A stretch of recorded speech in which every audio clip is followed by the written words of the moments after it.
going to wear. We got to get him a shirt that just says "Text Man" on the front of it because he's loving the texting, buddy. What's going on, man? It looks like I'm the solo one on the call. I'm the only one spotlighted. Where are you at this morning? I'm coming. I'm headed that way.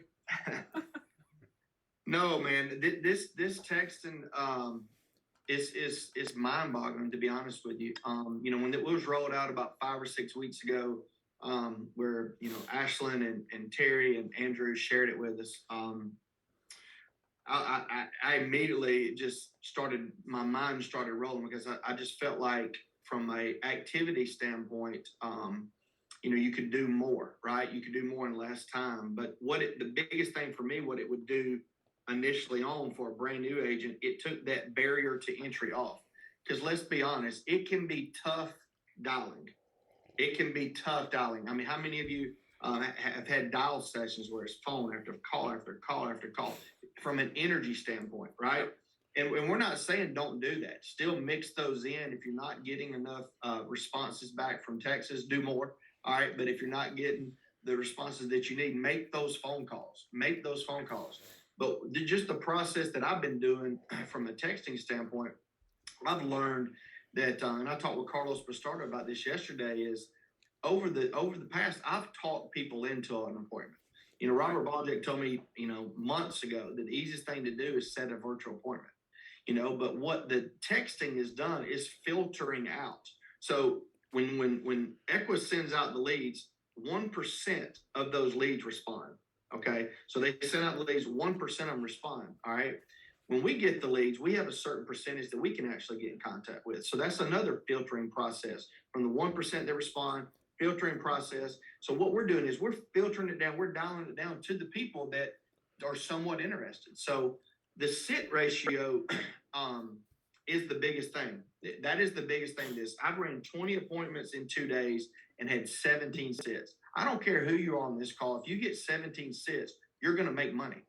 Okay. I'm not doing anything special.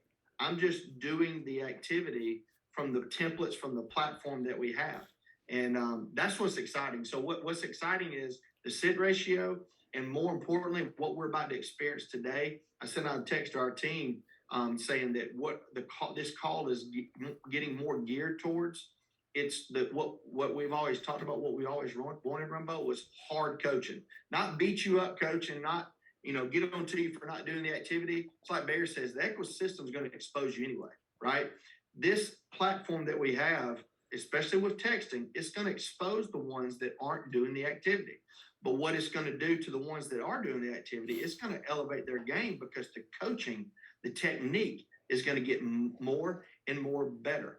All right. So you're going to get better at your presentations, which when you get better at your presentations, that's going to result in better leads. So you do the activity, you get really good at the presentation, and that's why Mondays for me, in the 18 years I've been in this business, I always wanted to do something on Mondays.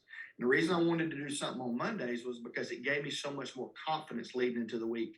So when you do a couple apps, 3 apps on Monday, you have confidence. You wake up with a different walk the next morning. So when you have that confidence, these people that you're dealing with, they can feel it. They can feel it through your voice. They can feel it through your passion. They can see it in your body language, so they're more relaxed because, man, this guy knows what he's talking about. This guy is here to help me. So what's that going to lead to? The guard's going to be let down, and they're really going to get to the why behind why they filled out these lead cards. So, and there's just so many pros that we could just go on and on about. But again, you've been talking about, man, this coaching, the technique is going to get so much better from a coaching standpoint. So it's exciting. Yeah, thank you, Nick. Hey, listen, I want to talk to someone real quick because this is an important one. We get this one a lot. Hey, Heather, let's have Amber Engel on. Amber has a question here.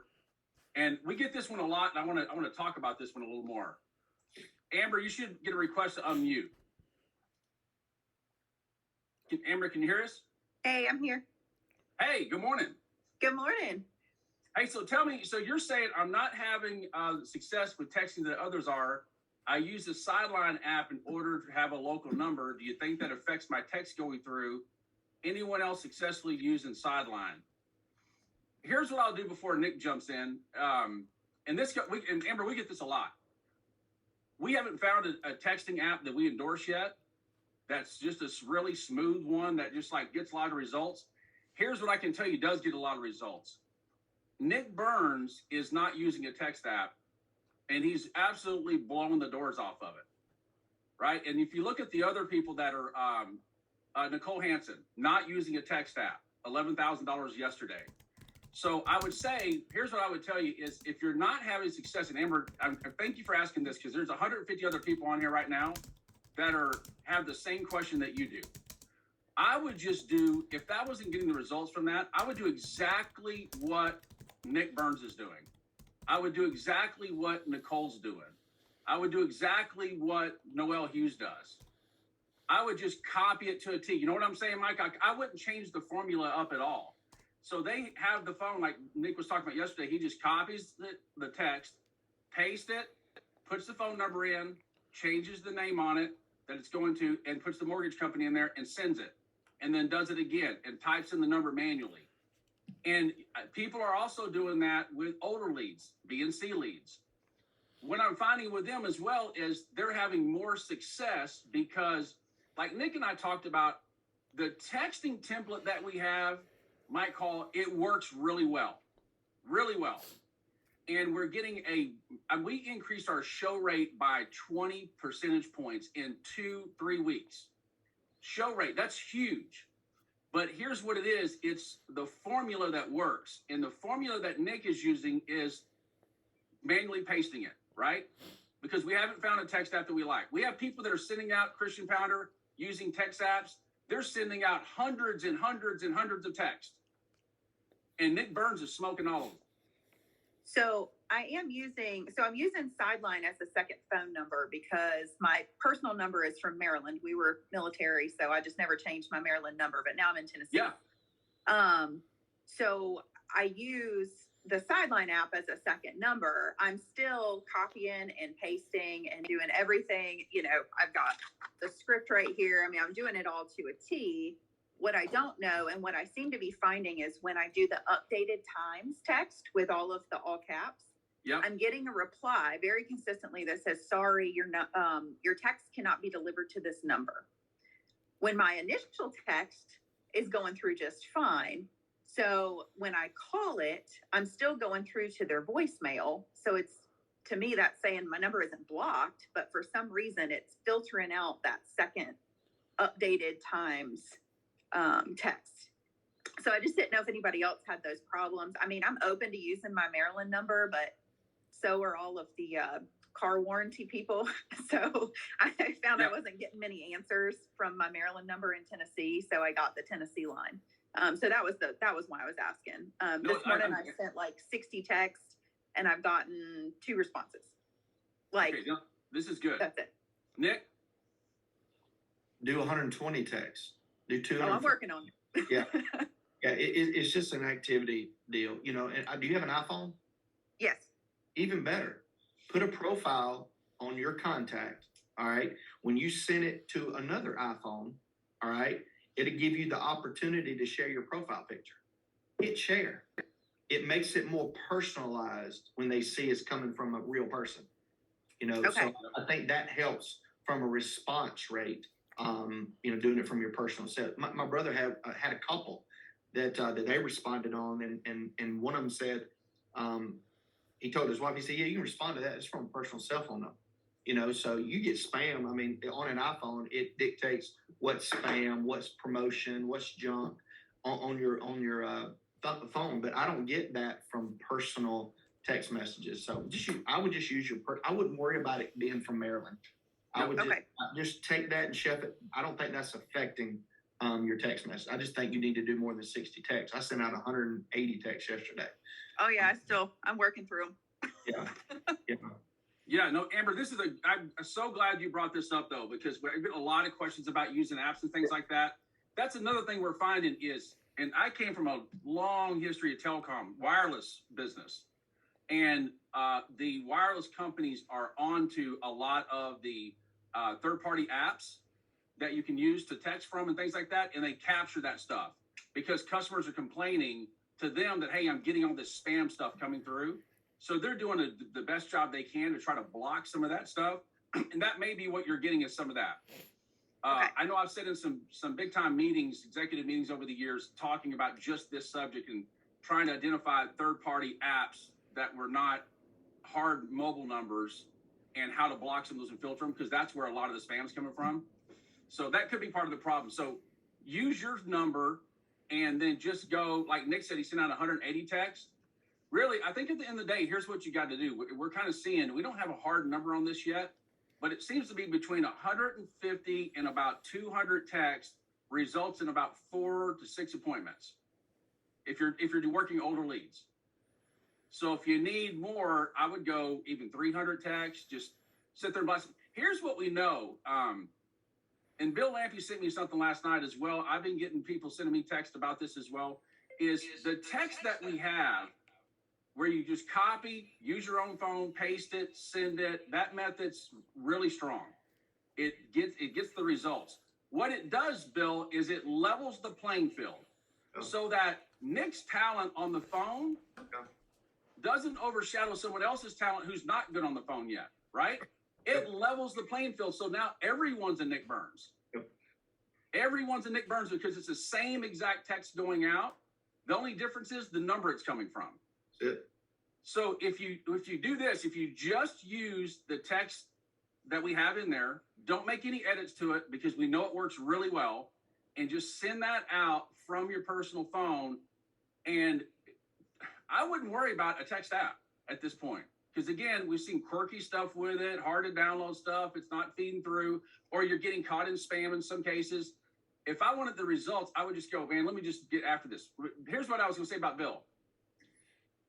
Christian, this thing is so dialed in on this texting, if you're using the format we're using and the method we're using, that we have agents on here right now whose kids are booking their appointments through text, 12 and 13-year-olds. I get text going, hey, my 13-year-old sent me 6 appointments today. My 12-year-old set 6 appointments today. So it's just, that's what I mean. It levels the playing field. They don't have that 12 and 13-year-old, although they're sharp, I would say they probably don't have Nick Burns' phone skills in setting appointments. So now they're on a level playing field. They've upped their talent level with Nick Burns because all you got to do is just use Nick Burns' text and copy and paste and send it out. But you got to do a bunch of them. You can't do 50, 60 and expect to get 6 appointments. That'd be nice. But if you just up that and again, do 200, 300 texts, whatever it takes to get your number. Because we're seeing the people that are doing that are really picking up the appointments now. Rumbo, to your point, it's all about activity. And I've gotten some texts last couple of days. I mean, you're on fire. I haven't changed anything. I'm just able to get more sits through the texting. That's all this is. So my numbers, I've had 17 sits in 2 days, and I figured out on the 17 sits, I wrote 10 of them. So I've had 7 sits in 2 days that I haven't wrote a dime off of. There's some of you on this call that hadn't got 7 sits in a week because you haven't done the activity. You would be in the same situation. So it's the activity. That's the key. Is the what the texting is doing is allowing the sit ratio to be higher. 20% on 20 appointments. That's 4 more sits a week. Connor Jones, 4 more sits a week is about $2 to $3 grand extra a week in premium, right? On 20 appointments. On 30 appointments, that's 6 sits. That's $4 grand more a week in premium by doing 30 appointments dialing versus 30 appointments texting based on the numbers we got right now. That's what it is. That's all it is. So, me and Connor were talking about this last week. Now, we really feel like virtual from a dialing standpoint was $2,000 to $4,000 a day, $2,000 to $4,000 a day, $2,000 to $4,000 a day. Now we feel like with the texting, it's $5 a day, $5 grand a day. So I know you're sitting there saying, well, man, I just would like to do $5 grand a week. Yes. Okay. Yes. But what you got to do is you got to get in a rhythm. It says standardize before you optimize. Okay. You can't improve a habit that doesn't exist. You can't improve a habit that doesn't exist. You got to get in a routine of 8+ appointments a day. There's no reason why everybody on this call can't get 8+ appointments a day through texting. Get in a habit of that. And then what you're about to hear on the call for the rest of the call today, what you're going to hear going forward is that coaching, that technique, your footwork is going to be right. I had a guy tell me years ago that he said, watch a team try to block an extra point. Watch a team try to block a field goal. You can tell by the technique that they use, the footwork that they use, how well coached they are. And I've never looked at it that way. It's like, this is a old school football coach telling me, he said, watch this. Is you can tell how well coached this team is about how they set up to go block that extra point. And you watch the game, you don't even think about extra point. When somebody scored, you go get a drink, you don't even think about something. But that's how technique matters. And what you're about to hear on the call, the technique that these big time producers are using matters. This is how I learned how to sell from this guy right here, from Connor Jones, from Taylor Rumbo. I learned my technique because I didn't know how to sell mortgage protection. I was a quote engine. All right. I was a quote engine. I was just getting quotes. I did not know what to do. They taught me how to have a flow. They taught me how to ask the right questions. So you're learning from some of the best today on the call. Thank you, Nick. Somebody asked what type. Nick is working A leads. So he's at the point now where he's working just A leads because he puts himself in that position to buy time, right? In the beginning, when you're working older leads, you're going to put in more time on the activity to get the same appointments. It's just, that's the way it is until you start to make the money to buy time back and you can get the brand new leads coming in. And Amber, keep us posted on how your day goes today and the next, as well as tomorrow, so we can keep up with it. And thank you for putting that out there. Hey, so also a part of this question is, are we keeping stats on the numbers? It all depends on you. It all depends on you reporting your numbers.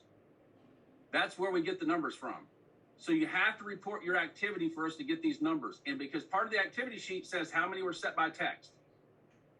So that's where we get the numbers. So if we continue to fine tune the numbers, we have to have the activity reported. The fewer people that report activity skews the numbers because we don't have a true sampling, a big enough sampling. So how do you report your numbers? Go to the virtual platform, and there's a button right below join the coaching session that says report your daily activity. It may be just above it, but it's on the same page. Report your daily activity. That's how we keep up the stats. Okay, Nick, let's do this. Hey, guys, and again, if I don't get to your question, we'll come back to it. We'll get it tomorrow or Friday. We'll hit it one of the 2 days because I want to jump into the appointment part right here.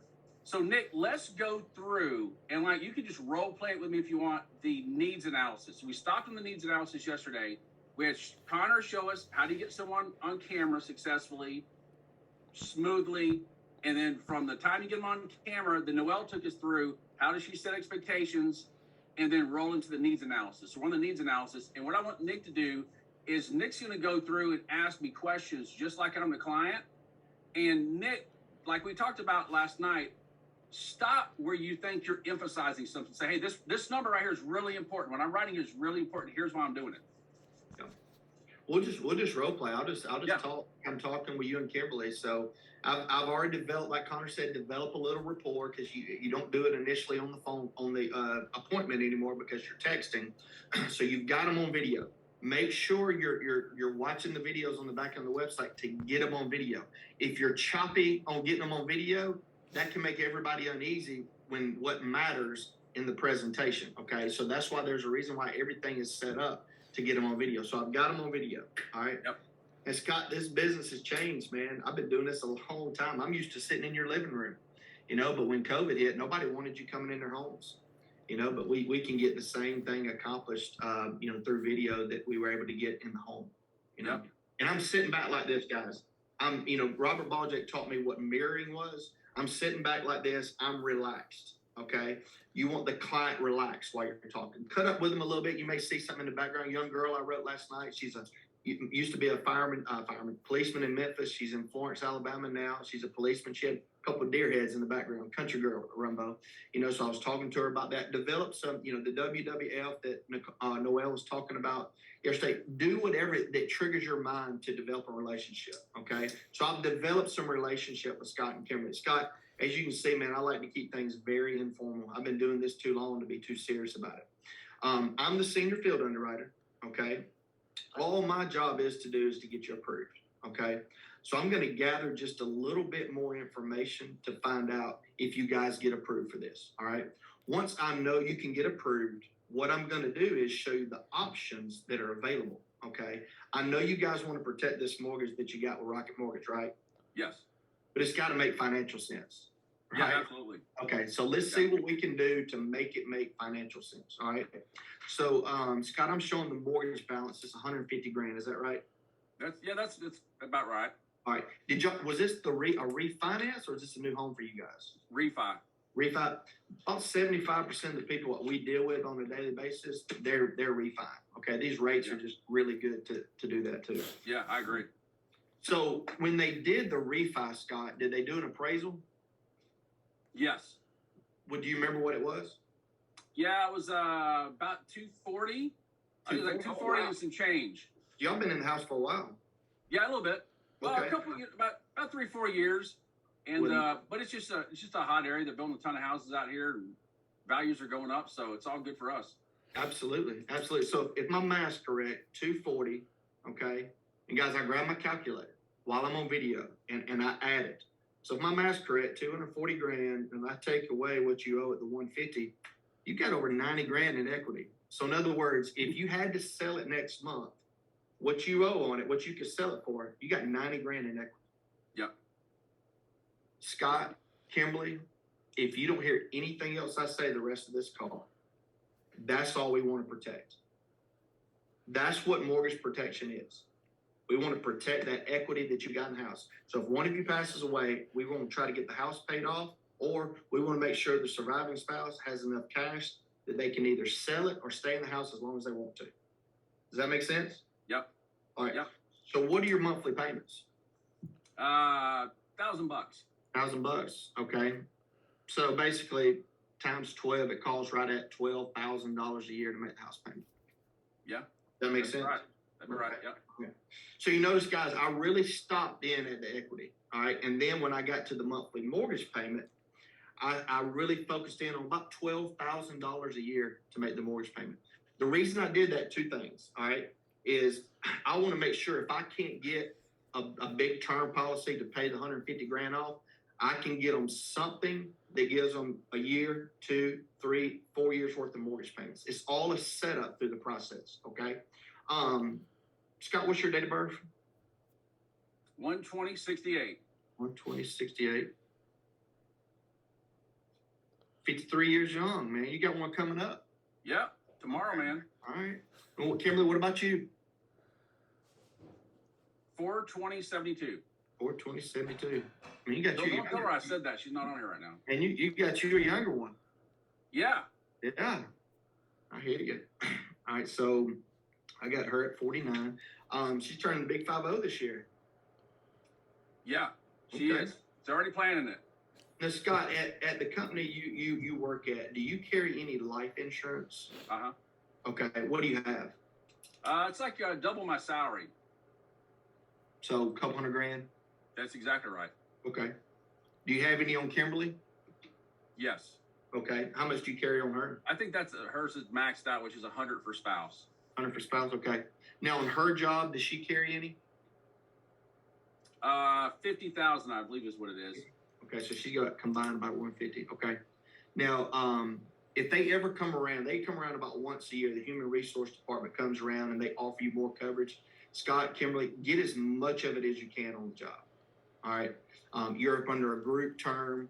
It's the best rate you're going to get. Okay. So get as much of it as you can afford. All right. But make no mistake about it. The day you leave that job to better yourself, the day you leave that job from a retirement standpoint, or God forbid, if you have to leave that job because you get sick, guess what's going to happen to that coverage? It would go away. You lose it. You lose it. I've been doing this a long time. I couldn't tell you the amount of people that retire, have a couple $100 grand worth of coverage, and they reach out to us and try to get a policy, and they got bad diabetes. You know, they had a heart attack a year and a half ago. They can't get coverage. So it's very important to have something outside of your work. Okay. So you pay on anything outside your work? No. Okay. All right. Good deal. Well, y'all look great, man. How's your health? You in pretty good health? Yeah. Okay. Yeah. You take any medications on a daily basis? Nope. Okay. So no high blood nothing. pressure, nothing like that. All right. Do you smoke? No, I had it one time. I've been off it for over a year now. Okay. You take amlodipine, losartan, something like that? No. Okay. So you don't take anything. What about Kimberly? Kimberly, Yeah, she takes something that's Oh, it's something that's a female thing. Okay, some estrogen, hormones, something like that? Yeah, something like that. Okay, so no heart attack, stroke, cancer, anything like that in the last 10 years? Hey, Christian, I'm just making that up, so don't tell her I said that. No, nothing at all. Nothing like that. Okay, all right. So let me see what I can do for you guys. Either one of you smoke or chew tobacco? No. Okay, good deal. All right. Based on preliminary underwriting, you guys qualify in our top tier. Okay, so what I'm going to do, I'm going to find out. I work for 15 different companies. What I'm going to do is I'm going to find out what's the best rate for you guys. All right. Okay. So guys, the reason I do that is I'm the medications tell the tale. Whatever kind of medications they're taking, I don't have to go through all these health questions right now to get them a quote. So I do just preliminary underwriting. I'm not digging too much, because if I got somebody asking me so many questions, I'm going to check out, right? I'm just very nonchalant finding out their medications, because medications tell the tale. All right. I asked about the tobacco. All right. And then I let them know they qualify in our top tier, which our top tier is an immediate death benefit plan. Okay. So Scott's 53, Kimberly's 49. I'm going to go Forrester Strong Foundation 20-year term. That's going to be, I'm not going to go 25. I'm not going to go 30. I'm going to go 20-year term, because that gives them the opportunity to be able to convert it over to a permanent policy. Okay. So while I'm doing that, I'm just up here, I'm just kind of checking out what the rate's going to be with Forsters. All right. So what I'm going to do is, at their age, I'm going to show 100, I'm going to show 125, and I'm going to show 150 grand. 100, 125, 150 grand. I'll work up to full mortgage payoff. Okay. So one thing I did not do, all right, is right when I ask them about their health, I tell them that they're going to qualify in their top tier. All right. I'll stop. And this is the question that gets them. Okay. And this is what Scott taught me. Is, Scott, I'm going to ask both of you this same question, okay? If Kimberly were to pass away next month, are you staying in this house or are you selling it? I'd probably stay in it. You'd stay in it, okay? Yeah. Kimberly, same question. If something happened to Scott, would you stay in this house or would you sell it? Probably sell it. All right. You guys are a cookie cutter example of when I ask a husband and wife that. One spouse says they stay in it, the other spouse says they'll sell it. So you guys are in line with most every American couple in America. Okay. So while I ask that question, and then I'll start saying you qualify in our top tier, and then I start getting the rates. The reason I stop there is because while I'm getting the rate, I'm getting both of them to think about what I just asked them. I'm letting it marinate even more, because Kimberly's Scott's probably saying, "You're going to sell this house?" You know, it's like they're really starting to think about it. So, you know, that's a rough draft of the presentation. It's very slow. It's very strategic in a one-page needs analysis sheet. And the reason you're able to have a good flow to it is because you're just asking the questions. You stay in rhythm. Each question, really, you don't know when you're going to sell it, Christian Founder. You may sell it when you talk about the equity. You know, you may sell it when you ask that question about whether or not they're going to stay in the house. So, you know, we can go in more depth of the why. We can stop at everything along the way, along the questions. But this is how you sell it. This is your make or break. But again, you got to do everything leading up to it to get that client relaxed to be able to ask these questions. Okay, so as you're telling off the needs analysis and wrapping up, you've asked them the question whether they're going to stay in the house or not, and then you're starting to run a few options. So that's your transition in that. Okay, perfect, Nick. Thanks, buddy. All right, let's bring on Christian and Carlos and handle some of these questions and talk to them about how they transition off of that. Great job, Nick.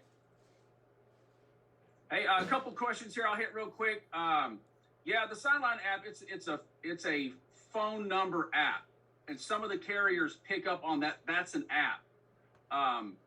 So yeah, it's a phone app that you can also text from. I've got someone here saying that they use Sideline, and Sideline will cap the messaging at a certain point because it's identifying it as spam. If you're constantly going boom, boom, boom, boom, boom, it's picking up in their system that's spam. It's another thing that the carriers do to try to stop spam. So that app is capping it at one point where it's picking up as spam, and that's why you get some of those error messages. So if you're using an app and it's working for you, you're making all the money you need to, keep on using it. But if it's not working for you, you are using it, I would say just do what Nick's doing. Just go back to what the top producer's doing, just copy paste. All right, Carlos and Christian, let's handle some of these questions. So let me ask you, Carlos, do you use the needs analysis? You've been in business a long time. Yeah, I'll be honest with you. I don't, because I've done it for so long. Yeah. You know, whenever I've got a set format. I get my basic information on the front, but everything that Nick talks about is right there. Oh, sorry, you can't see with my back screen on. But everything Nick went through is right there. So I do a specific order every single way, every single time. And exactly like Nick says, I started implementing that. I never did ask that question before until the coaching calls, right? So now I've implemented that question is, would you plan on staying in the home if something happens?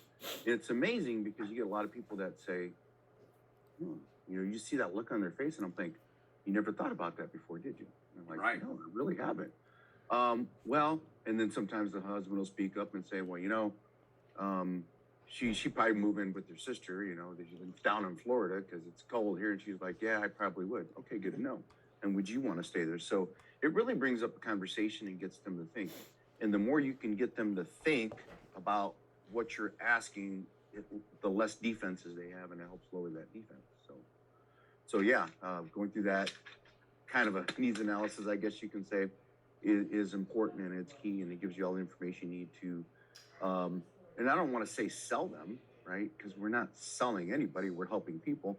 It gives you the necessary tools to help educate them so they can make an educated decision. Yep. So same thing, going through a needs analysis, asking the same questions. Christian, do you use the needs analysis as you go through it, asking questions? I do, but hey, I'm getting a lot of direct messages. So if everybody could just be aware and conscious about sending all questions to Scott, right? That's what we do, is send them to you, Scott. Right. Yeah, so send all questions to Scott. Also, Nick Burns. Let's not beat around the bush. The dude's a stud. And I hope that he has stock in Starbucks because he drinks a lot of it. So I hope you have stock there. But yeah, I use a client worksheet. I've used a client worksheet since I started. It's been the same one. It's not the same as Nick's, but it's the same format. It's the same questions, same setup. I just have a different order I do it. But the key is having something that you do the exact same every single time. Because if you don't do the exact same thing every single time, it's really hard to pinpoint where you need to make adjustments. Because if you're everywhere random in your process, it's really hard to really pinpoint where did I screw that up at. But when you know what you're doing and it's the same every time, you're like, oh, yep, I let him off the hook too easy right there. Oh, I didn't ask that question right like I usually do on that. So whatever you use, have a format, right? Have a blueprint, do the same thing every time.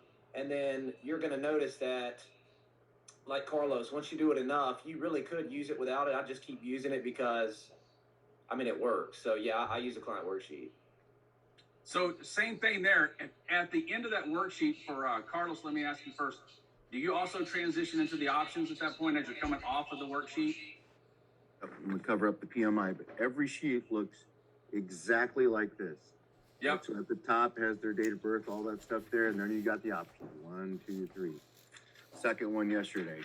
I've got all the information, except for I did this one on the front because it's an IVR and it's got space, but on the back, options. 1, 2, 3. So every single time, I do it reverse as Nick does it. I do from the top down. I know he does it the other way. I'd be willing, of course, to try it both ways to see if it gets different results. But either way, I think the important thing is the fact that they have 3 options because of the human brain. If you give them 1 option, they don't have enough choice. If you give them 10, they have too many. If you give them 3, most people tend to go in the middle lane, and 90% of my clients go with option 2 almost inevitably. So, Christian? Yeah, I use the client worksheets, very similar. It's got client info, mortgage info, existing life insurance, and medical info. I go in order like Nick. I get the mortgage info. That's not very invasive. And then I get the current life insurance info, not very invasive. And so by the time I get to medications, I've already kind of asked them questions and warmed them up to me asking them questions. Instead of me starting with what's your income, what's your medicine. I start with mortgage info, very, very casual. life insurance, having a conversation about that, and then I get into the more serious questions. So it's just the order. So get in order. Also, the Sideline app. I stopped using Sideline about 6 months ago because what would happen, like you said, it would come up on their phone as spam likely, or it will come up as spam. And I actually had a client tell me that. She was like, Christian, yours keeps coming up as spam. I'm like, okay, it's time to make a change because it's happened for you, it's happening for other people. So I went to AT&T.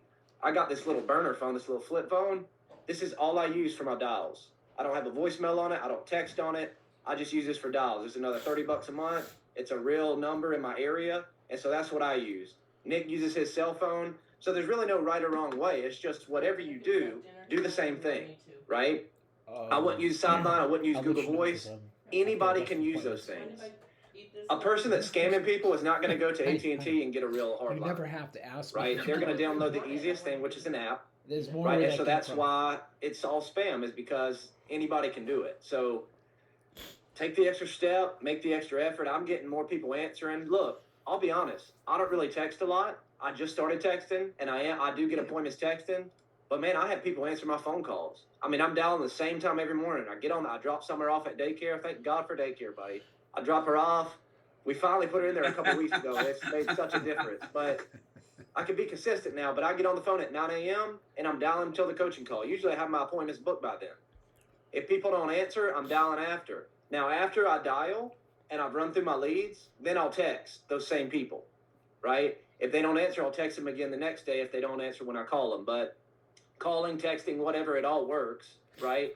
If I'm booking 8 appointments and I have people answering, I'm able to book my 8 appointments in 30, 45 minutes.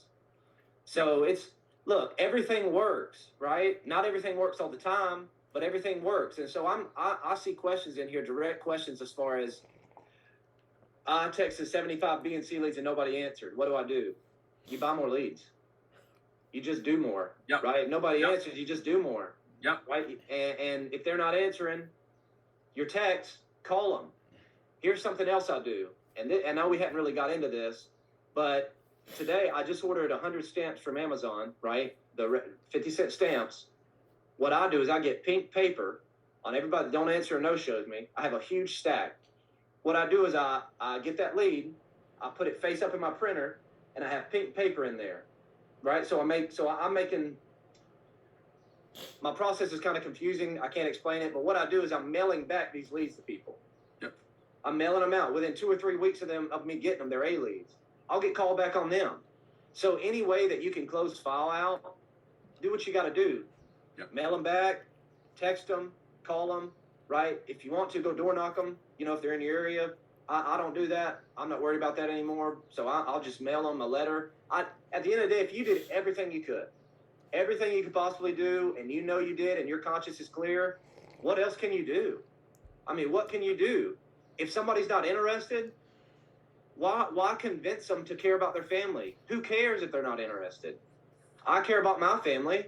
I'm going to protect my family, and I'm going to protect people that care about their family. So why should I waste my time with somebody like you? I really don't even want to deal with you or be your friend. The caliber of person you are, if you don't care. And to Nick's point, like, you got to understand the ratio here in this business. It's the same ratio Zoom. Once you get sits, it's the same ratio. 20% of people will never buy from you. Nick did 7 sits and did not sell anything. Whether they were sick or just would not buy, they're not going to buy. 20% of people are going to buy no matter what. Their dad died, their uncle died, their aunt died. They didn't have coverage. Something happened in their life to where they filled that form out ready to buy. You know what I'm talking about. Yep. The other 60% is where your skill set will come involved. And so your job is to get good enough to convert that 60%, right, to where you're closing 80% of your sits.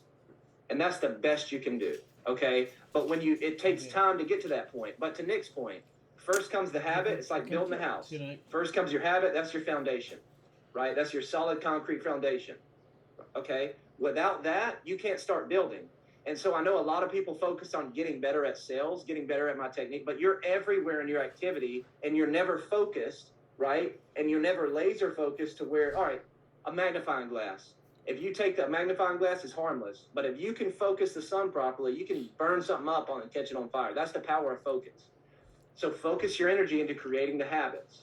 8 appointments a day, 6 appointments a day, 8 appointments a day. Just do it every single day, Monday through Thursday. Do that for a while, and all you focus on is that. Put all your energy into that. Once you have that, then focus on getting better with your sales process. But if you try to get better with your sales process before you have the habit, it's not going to work out. And so I would encourage people to just change your mindset on getting better at sales and focus on getting rid of bad habits and implementing successful habits. Love it, man. All right, good stuff. Carlos, how about this one? We got time for one more, and then we can give away $500. Carlos, how would you approach someone who doesn't have any equity in the home? They just moved in, no equity in the home, and they don't have a spouse that lives with them, single person. That's a tricky one. And initially that was my nemesis, I guess you could say, a tough one to kind of overcome. But over time, you know, you learn how to respond and handle each particular person. And single people, they're single-minded, right? When it comes to, honestly, if they died tomorrow, they don't care about the home. In most cases, right? They're dead. They don't have a wife. They don't have a child. Only maybe if they have a parent or somebody that has a vested interest in the home. But that's not their thought. Okay. Now, and then you have to take that and you have to separate it into younger and older, right? So if they're older, they may be single, but they may still have kids. So that's something to work off of. But if they're younger, let's say 28, I helped a 28-year-old gentleman the other day. So the biggest area that I focused on was not if he died, but if he became sick or had a critical illness event and his inability to be able to work and earn an income, right? So with those people, I really hit on the fact they say, hey, you know, the most important thing, to be honest with you, Scott, is, you know, you're single. You probably don't care, you know, who gets the house if you pass, do you? Not really. Okay. So your biggest concern is, you know, God forbid you go out there and you get in a motorcycle accident or something happens to you and you can't work for 90 days to 9 months. Or I'll even give you a better story, Scott. I got a good friend of mine who's, this is a true story, by the way, going through cancer right now. And he hasn't been able to work for 9 months, right? And God forbid something like that were to happen to you and you can work for 9 months. Scott, would you have a hard time paying your bills? Yeah, definitely.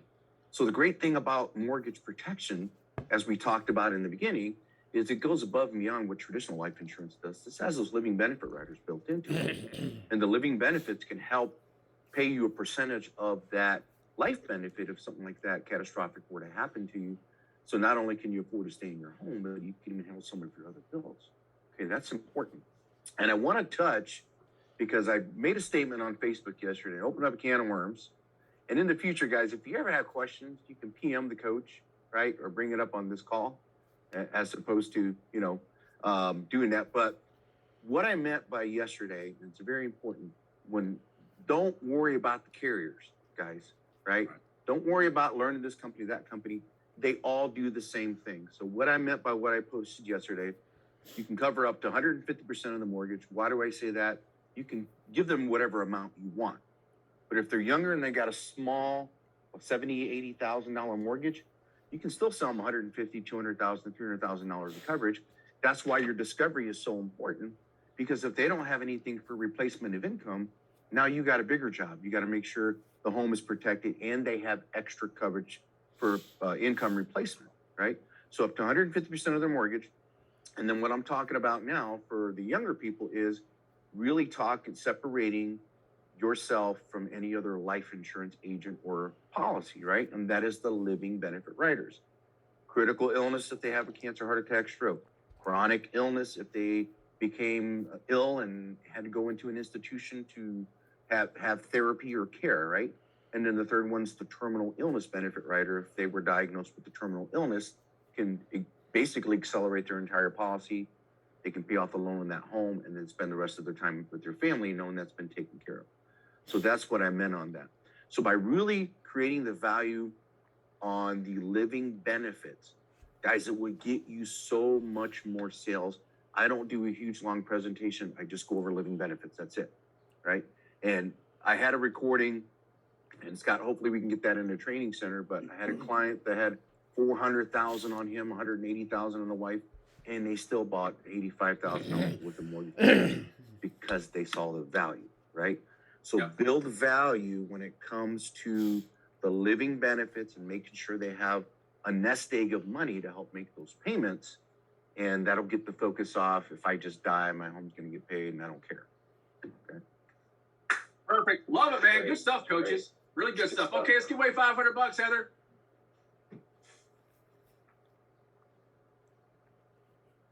I hope I win it. I mean, at least once. My God. That would be nice. Heather, we ready? I There am we go. ready. So today's winner, let me make sure that they are on. Hey, by the way, I want to publicly thank Heather. I walked in this morning. The whole office has balloons everywhere and happy birthday stuff. Thank you, Heather. Our winner is Patrick Bailey. Patrick, way to go, man. Way to go, Patrick. I love that Patrick. reaction. That was awesome. That was good. Turn it into some money. Hey, post on Facebook and let us know how much premium you write off that. Should be $3,500 to $5,000. Coaches, great job. Nick Burns, thank you. Happy See birthday, you Scott. tomorrow. Thanks, man. all.